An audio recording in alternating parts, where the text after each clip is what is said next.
మా దురదృష్టం ఏంటంటే అంతకుముందు మా తెలంగాణలో అంతా కలిసినప్పుడు మాకుండేది గుడి. మేము శ్రీశైలం గుడిని విడిపోవడం వలన కోల్పోయినా కూడా మాకు ఈ భక్తి అయితే మాకు ఎప్పుడు కూడా ఉంటుంది.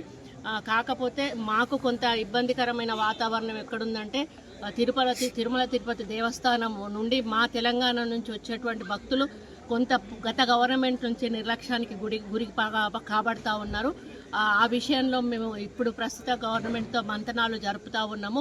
గతంలో తెలుగుదేశం ప్రభుత్వం ఉన్నప్పుడు అధికారంలో ఉన్నప్పుడు ఏ విధంగా అయితే కొన్ని పద్ధతులు నియమాలు పాటించేవాళ్ళు అదే పద్ధతిలో మా ప్రభుత్వానికి కూడా వారు ఇవ్వాలని వారికి మేము రిప్రజెంటేషన్ కూడా ఇవ్వడం జరిగింది. ముఖ్యమంత్రి గారు కూడా ఈ రాష్ట్ర ముఖ్యమంత్రి గారితో కూడా మాట్లాడడం జరిగింది. వారు కూడా ఒక పాజిటివ్ వేలో మేమందరం కూడా చర్చించుకొని మొన్ననే వాళ్ళ కమిటీ కూడా వేయడం జరిగింది.